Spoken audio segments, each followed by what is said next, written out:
Thanks for having me here. It's really my pleasure to present to you all today. I'm excited to share with you the work of reparational genealogy or reparative genealogy, what it is, why it's important. And I'm going to walk you through my 6-step process called Root and Repair, which is specifically designed to help white genealogists and family historians get started and stay engaged in reparative genealogy.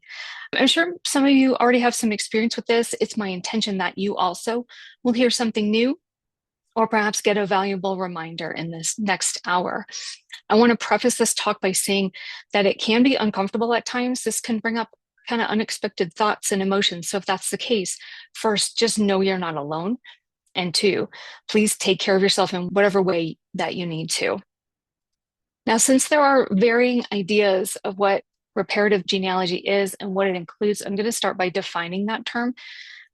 Reparative genealogy can also be known as reparational or restorative genealogy, is the ongoing process of researching our heritage, acknowledging our connections to slavery, and I've listed a few ways that we could be connected. I don't know about you, but I keep learning about new ones. And finally, daylighting the history of those our ancestors enslaved. This third step is the most critical part of the process. For those of us whose families go back to the Civil War or prior, it's essential. We might already know or suspect that our ancestors enslaved others, but have we shared the information? We're likely to find it in untranscribed, unindexed records, records that are behind paywalls or held in our family holdings. And these need to be shared so they can be found by descendants who are looking for them. Now, in my view, why it's important is because this is about family. Everybody deserves to know who their ancestors are. And currently that's not the case, but we have a vital role we can play with that.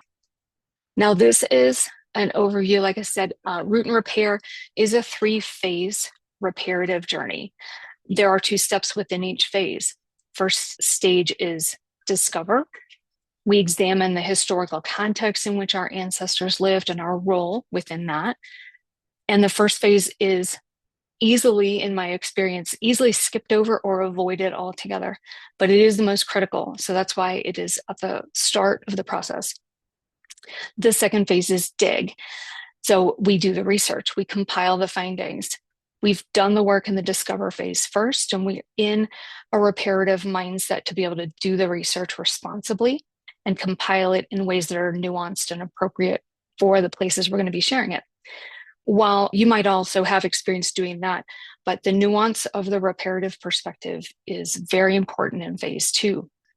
And phase 3 is daylight. We're going to share what we found. We're going to create ways to sustain our own reparative practice. And we're going to be adding that work we've done to the legacy we'll leave behind. So the first stage, called discover. This is where we understand the historical context and our role inside of that context. What we're first going to do is begin with the history. I'm sure that many of you routinely start with researching the areas in which your ancestors lived. That is best practice. And that's what we do as genealogists. But it's important for us to think a little differently and deeper about that history. And so here in this first step, we're going to ask ourselves some questions. Things like, what did slavery look like in the time and place these ancestors lived? It wasn't the same everywhere. Slavery did happen all over the lower 48, what became the lower 48, in every colony, every territory. And even though it was abolished in 1865, it still continued because enforcement was lax, non-existent, or impossible due to geography and things like that. So it did happen, and it's important for us to really zero in and figure out how it looked where we're going to be doing the research. The second question is to look at, how did our ancestors fit into those systems at that time? What position might they have had in society? What did they do? Were they a merchant? Were they a farmer? Were they involved in the local government at that time, or what was beginning to look like the local government? So it's important to understand those types of things and where their place was in society. And lastly, how might they have benefited from slavery or its effects at that time? even if we don't yet know whether or not they were directly involved, what kind of benefits might they have had, depending on how they functioned in society at that time. Maybe you've thought about these things before, maybe not, but it does get uncomfortable to think about it, but we need to do that. If you found yourself getting stuck in this type of part of the work or skipping it over, I invite you to consider these questions again. And this time, stick with it. Stay in there. It does get uncomfortable, but each time I do this, I learn something new. I recently did a talk on a colonial ancestor of mine. My ancestor was one of the founders of Newport. His name was Governor Henry Bull.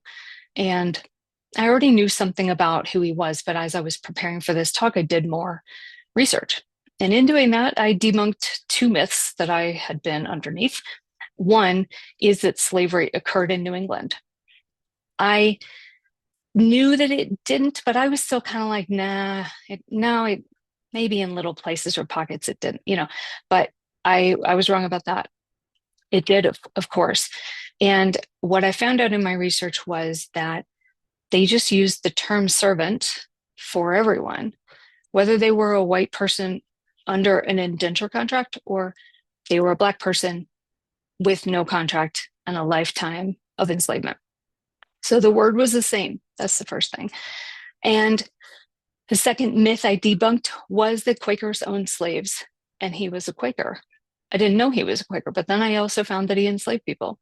So that was really, it just helped me get more nuance to my thinking about him. It was a surprise when I learned that, and that was recently. I learn things all the time, and I get surprised again and again. And so just know that going through these steps once, I've gone through them many, many times. And that is what we do when we're looking at all the different branches of our tree, all our different ancestors. So this work, this phase and step in particular is very foundational.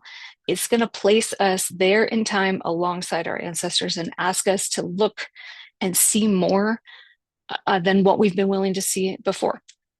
And the success of our reparative work is, as a whole, like as a collective, as we're all doing this, is dependent on us being able to see these things and being able not to look away, even when we might want to. So the second step of the first phase is called step into our role. And here we're going to bring things a little closer to our own work and to ourselves. We're going to identify our own barriers to adding reparative genealogy into the research we already do. You might be in a couple different places. You might feel like this isn't quite my place to do that. I might open a can of worms if I do this. Maybe someone else is going to get upset about it, a family member, community members, people who just might not like that we do this work. I'll share more about my personal experience with that later, but just know that's very, very common. We all deal with that. And there are lots of supports online for us to use so we can move through these whenever they pop up. And for me, they pop up repeatedly. I don't think it's out of the ordinary. And so I've included some resources in the handout as well. If you haven't downloaded that, go ahead and do that because some of those links are in there. The second part here in step 2 is we're going to acknowledge any past missteps we might have made. We don't want to repeat them. And as we're doing this type of research, you're going to come in contact with other genealogists, Black and white, that people are just trying to pull this puzzle back together. So let me give you a couple of examples. Black person on Ancestry messages a white person on Ancestry asking about possibly being related or asking for information. This might be a DNA connection. It might not be a DNA connection. But the white person reads the message and either replies that the Black person is mistaken, or they refuse to help, or they don't reply at all. These are examples that I've heard from Black genealogists about their efforts when they reach out. This is what they get back. And we don't have to beat ourselves up about that. If we've reacted in ways like that, if we've hesitated and not wanted to engage at all, it's understandable. I've experienced those things. What's important is to learn from it and keep moving and do better next time and move forward. Engage with it, deal with where we have discomfort or where we're uncomfortable with something, because the work that we're doing has a much larger context. This isn't necessarily about us personally. We're not responsible for what our ancestors may have done. And what we can do in response to what they may have done is repair, is put stuff back together, is collaborate and help and deal with our own feelings in the process. Just keep going, right? But our approach is important, and how we communicate with Black family historians is really important.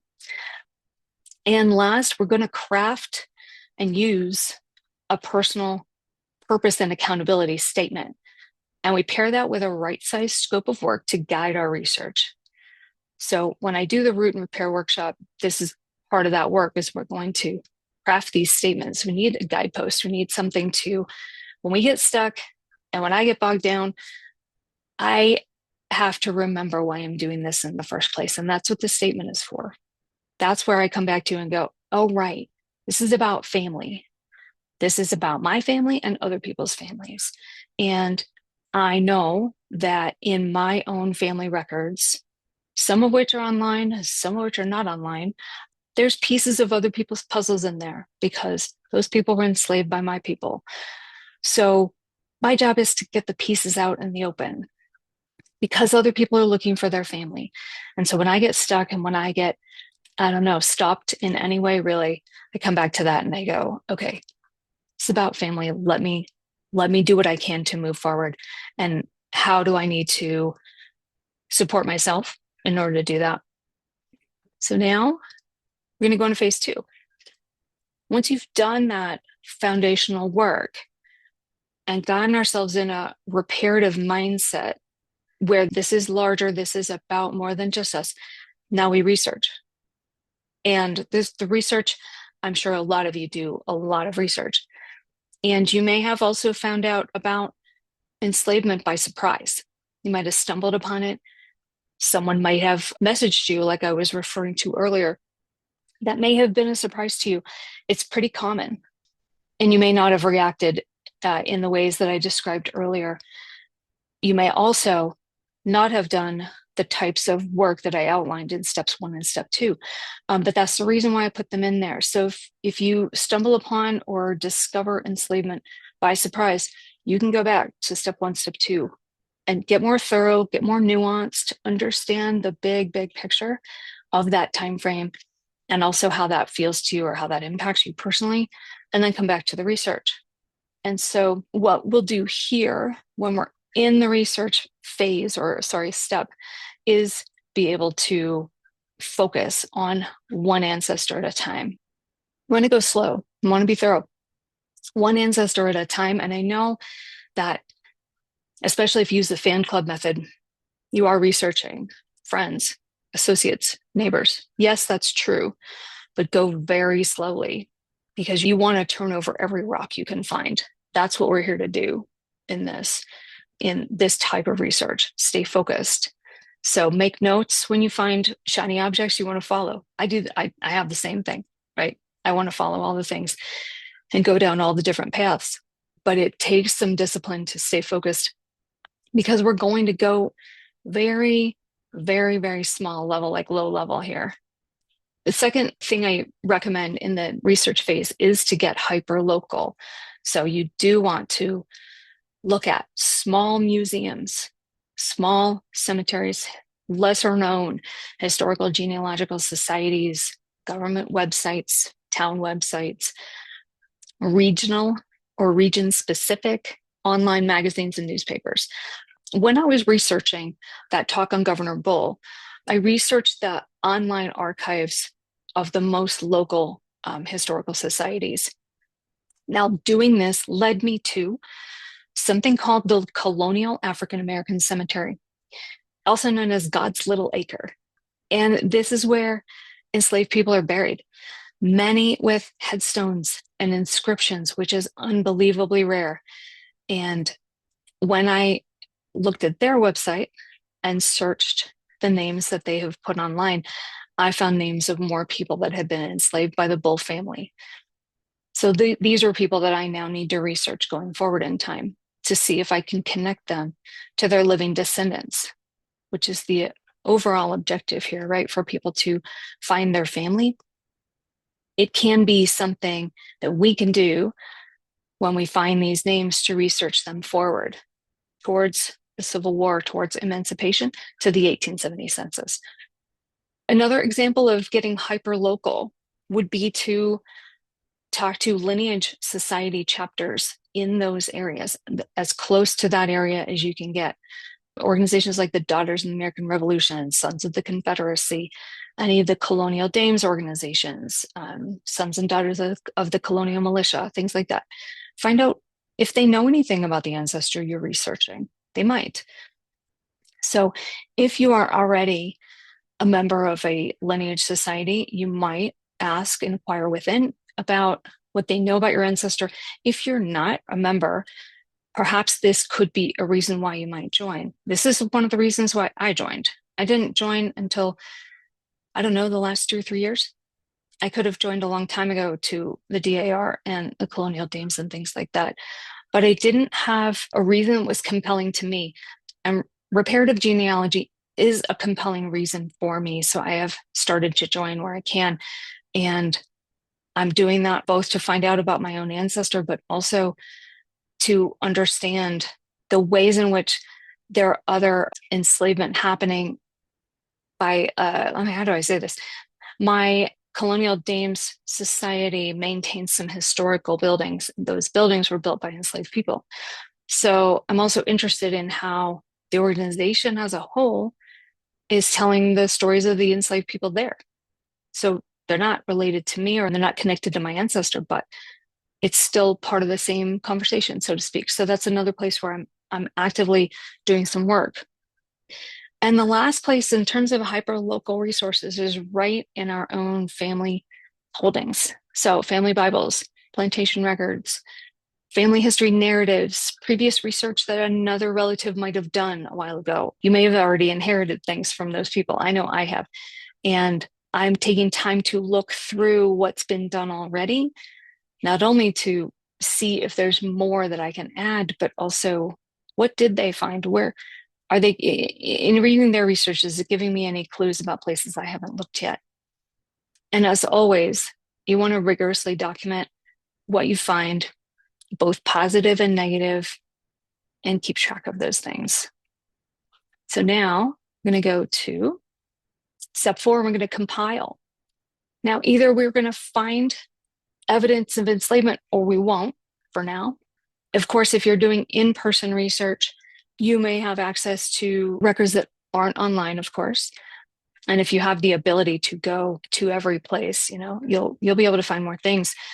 From Colorado, if I'm researching Governor Bull, the records, really the best records for him are going to be in Rhode Island. And that I don't get to Rhode Island very often. So I know what I know right now. But when I take that research trip to Rhode Island, I expect to find much more. Also, there are things that are behind paywalls and things like that, as we know. So I always just keep in mind that I know what I know for right now, but next year that might be different. Now, in terms of sharing, there are lots of places we can share. The one I prefer is the U.S. Black Heritage Project on Wikitree. This is because the U.S. Black Heritage Project is the only one using the information that's found to rebuild the family tree of the enslaved people and connect them to their descendants. You may have heard of things like 10 Million Names and other organizations that are working on exactly this type of reparative work. Those efforts will be put into databases that are searchable and indexed and all of that stuff, and that's great. That's fabulous. We need all that information to come over to the U.S. Black Heritage Project so that the tree can be enhanced and expanded. Everything is verified. All the sources are verified, and none of that is behind paywall. You don't even have to create a username and a password to search what's in the tree, as you might, in family search. So it's as transparent as possible and with the least amount of restrictions for the descendants of the enslaved to be able to find that information. I'm currently working, I'm a volunteer with the project, obviously, and I'm currently working with the project lead on a standardized submission form or a way to maybe bulk submit information to the team. Right now, In the resource document, you'll find an email address that you can send things to them, and the team will add those things to the tree. But what I'd like to do is be able to have a standardized way that would make it as easy as possible for those of us researching, so that we can make sure we include all the things. We're submitting a complete amount of information. And then from the recipient side, from the team side, that they're getting things in a format that's standard and consistent and easy for them to work with as they put it up into the tree, make their job as easy as possible. Now, in addition to the US Black Heritage Project, you want to share with family, friends, other groups, depending on what the information is, where it is, who it concerns, that kind of thing. And you want to share with other audiences that are connected to that ancestor in some way. It's important, though, that we consider who's that audience? How will they receive the information? How do they want to receive it? What's the best way? What use are they going to have for it? Would they have any interest in it? Do as much of that work up front. Find out whether they'd be interested. Then find out, how do they prefer to get it? What's most useful to them? This is as much about format as it is also about language, and the language that we use in the things we create. So how we might share it with a local historical society is probably very different from how we might share it with our family members, or how we might share it with our church, or how we might share it with, you fill in the blank, right? You'll use a different format, it'll look differently, but you also use different language. And the key here is to think about that deeply and be able to deliver the information in a way that other people can understand it and will also not resist it, because that's also true. People resist knowing these facts. So you want to be conscious of that. Then we're going to get into actually sharing it. So step 4 is just compiling, but you're doing a lot of thinking, right? Step 5 is where daylight begins. We're going to share. So the work is always ongoing, like I was mentioning. You're going to learn new stuff all the time, but you can and you should share pieces as we confirm them. We want to put them out there. If we experience any reluctance ourselves about sharing the information, we resolve that and we keep moving forward. I have a story to tell you about that in a second. Submitting findings to the US Black Heritage Project. So when I went to submit, I had another enslaver ancestor who had 16 enslaved people named in his will. And on Wikitree, those of you that work on Wikitree, it's collaborative genealogy. So you're working on a profile of your ancestor, but so are other people. And some of them may be descended from him as well. And in this case, I met 2 sixth cousins in working on this Revolutionary War ancestor that I have. And we only know each other because of Wikitree. That is how we met. I don't know anything about these gentlemen, but between the 3 of us, we have created quite an extensive and just a great profile on this ancestor. But I was very concerned about how they would react when I attached the names of the 16 people in his will and put that attached to his profile. So I was working on it on a separate page on Wikitree, but all I had to do was connect the 2 together. And it was several weeks of hand-wringing and worrying, which I'm sort of chuckling about it now because I've told my mother and she's good, but I was worried about 6th cousins and what they would say, what they would think. Would they take the information down? Would they not collaborate with me anymore? And I wrestled with that for quite a while.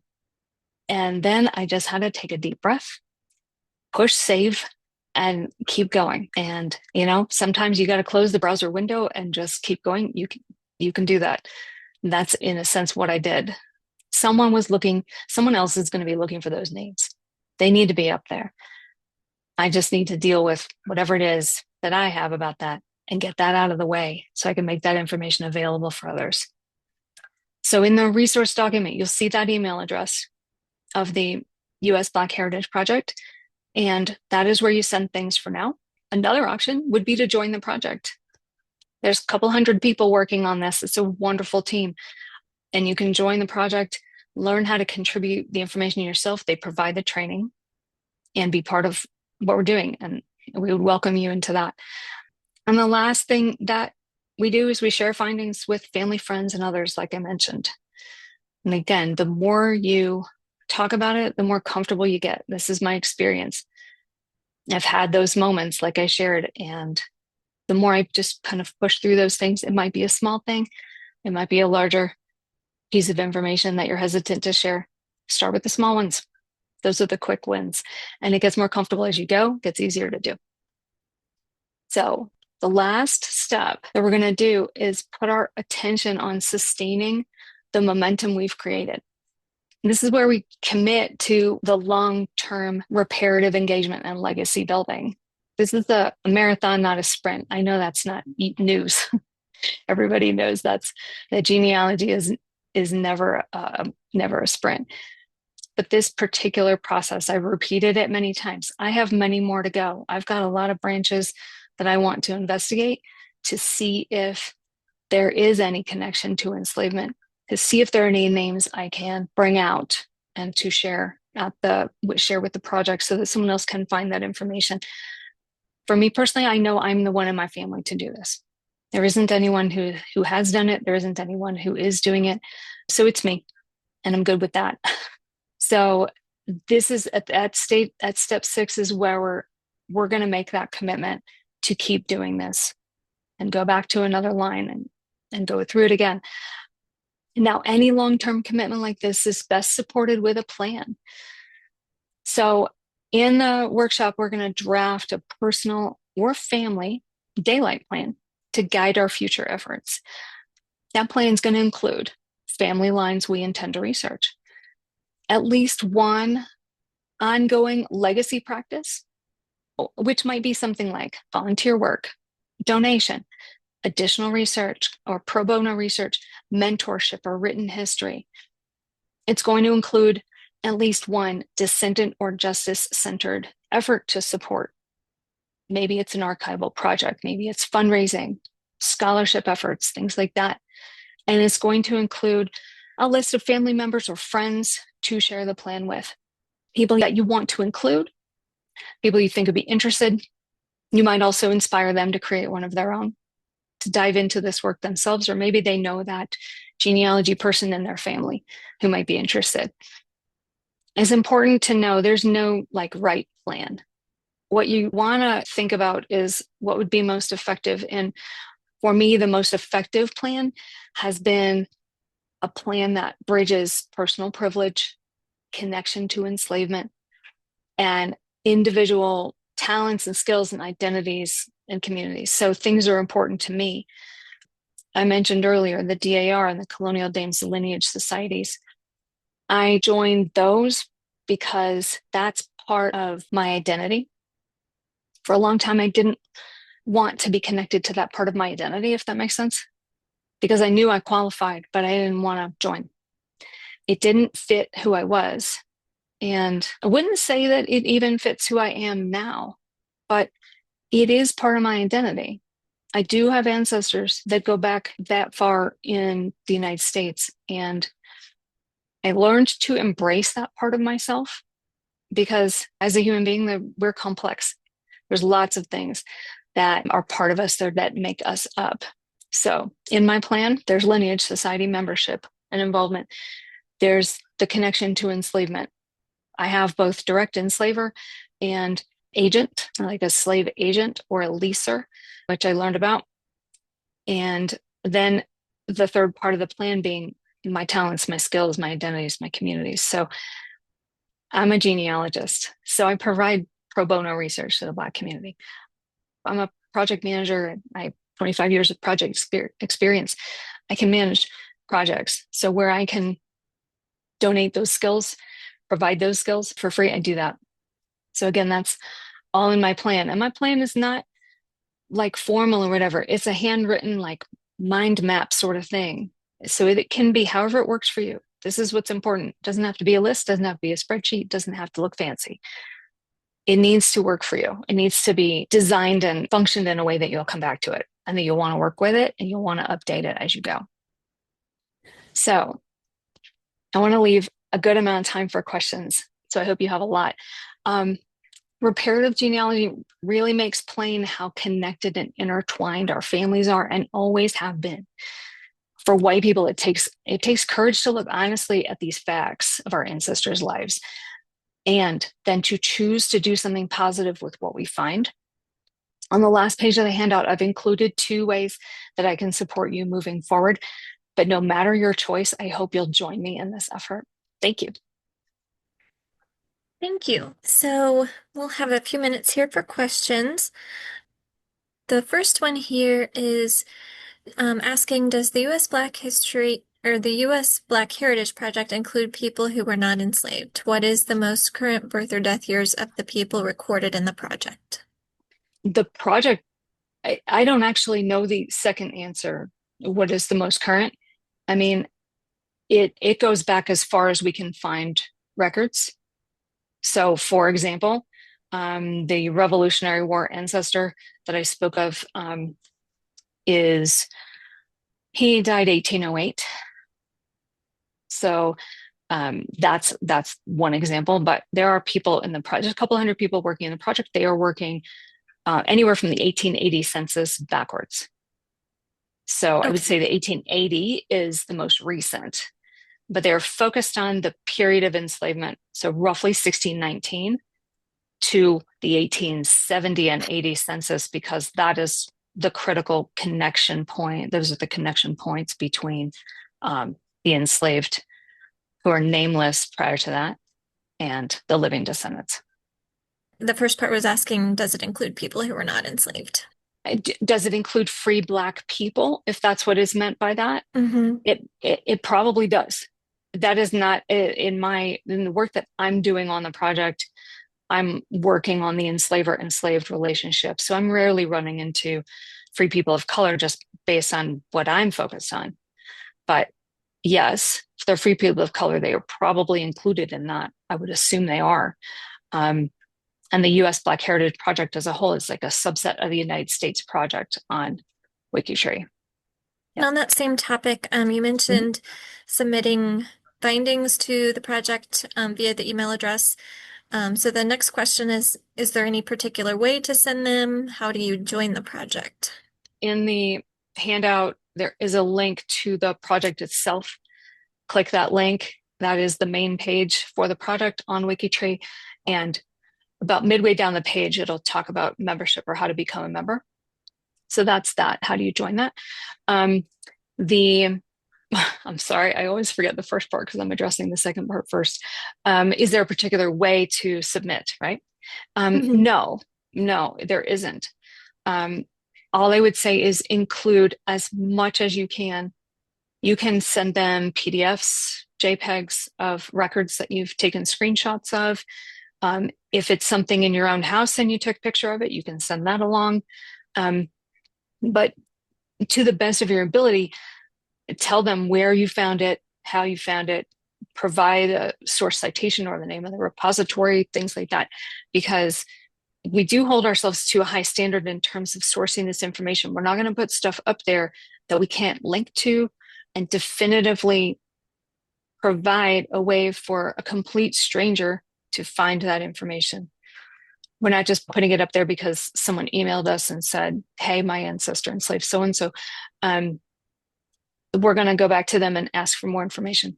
So send as much as you can, and they'll be in touch if they need Sounds more. good. Yeah. Thank you.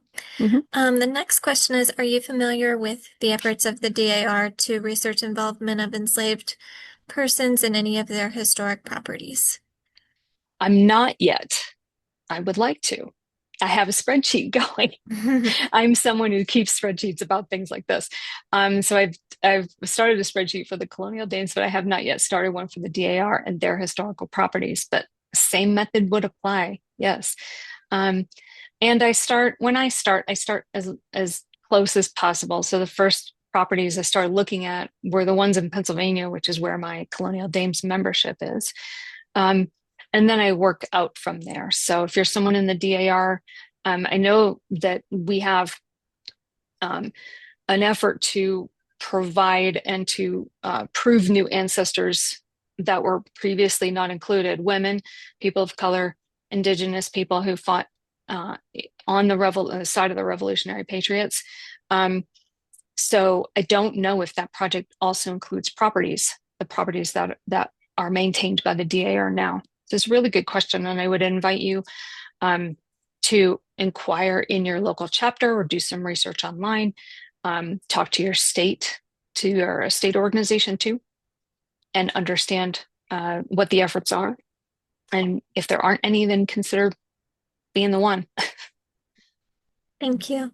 Yeah. Our next question says that they have, this person's found enslaved people in their research and have found a few Black descendants. Do you have a suggested way or words in how to approach descendants and offer to share the research that you have? Yes. When I have Black connections in my DNA matches as well. What I typically do first is reach out and say, it is possible that we're connected through slavery. I want you to know I would like to be helpful in whatever way I can. Please just let me know if that's ever the case. And that's kind of the first message I send. I just let them know I'm open to that. Because I've heard enough stories of Black genealogists getting the opposite of that, like I mentioned earlier in the talk. They reach out and they don't receive a cooperative message in return. So I start by saying, I'm here. I don't know what help you might need, but I'll do my best to help, to assist. And I just kind of leave it at that first. And the other thing is when I do receive those messages, I absolutely respond as soon as I can. And from there, it's hard to figure out. It can be challenging. Sometimes it's super easy, but I haven't had the experience of that yet. I know other people who have, but I have not. So I just try to engage as openly and willingly as I can. This person says they have the names for two enslavers, but have been unable to locate them. So they ask which direction they should go next. If you don't have a location, I would say if you know what family line that's on, I would go back I would go more present day in your research, go forward a couple generations until you're solid in the location and do the research. Just research them as you would anybody else to get their locations solid. Because from there you'll need all that information to understand if you're looking in the right place to find the right will and probate information or the right tax lists or the right property records or things like that. Yeah. I hope that's Thank helpful. you. Mm-hmm. A couple more questions before we finish up. Mm-hmm. This one is saying that they were trying to do a local African American family's genealogy for them, and they were having trouble with some 20th century documentation, and they're wondering how unusual that might be. 20th century documentation for the African American family. Mm-hmm. Yeah, it's challenging. It's challenging because you've got only on Ancestry in particular, you've only got like public records information that comes up. You might have census and city directory information, but that ended around 1960 or so. And you've got voter registration records and things like that. All of that depends on how well they were indexed. So if you've got information, even scant, a little bit here and there about exactly what county or what city, and in the case of a city directory listing or a public record listing or voter registration listing, if there's an address on there, use that to help you find more of that, if that makes sense. This is what I do. I'm matching addresses sometimes between cousins, or knowing that street is very close to this other street, and if I suspect they're cousins, they're probably living close to each other, like that kind of thing. Also, platforms like Facebook and Instagram might be able to help you in terms of seeing where someone might live. This all really depends on how much they've used their privacy settings. Sometimes it's helpful, sometimes it's a complete dead end. Sometimes they're not even on social media. So that's the other part of that. But I hope that's Thank- helpful in terms of 20th century research. That is helpful. Yeah. Thank you. Hmm. Um, Someone is asking, have you encountered enslaved people who were rented by your ancestors? And if so, how do you research the terms of their contract? Yes, I have. And two, the terms of the contract, that I do not know yet. This discovery was really recent for me, actually. I kept finding the same 1800s ancestor coming up in the slave schedules over and over again. And then I put it together when I could.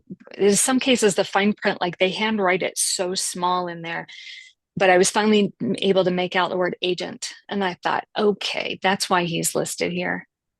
And I don't I don't know where to find contracts. This is like a gap that I need to fill in my own skill set. Um, so for now, I would say if you can gather as much information as you can about that one ancestor and the documented occurrences that you have for that person with the various places, or I would say like the employer of that enslaved person, because if they're an agent or a leaser or renter, then they would have multiple people that they are leasing enslaved people to. Compile all of that as much as you can. Um, but contracts, I, I'm not sure if contracts are held in repositories that would be that would be indexed and digitized. I just don't I just don't know right now. So Thank it's a you. really good question.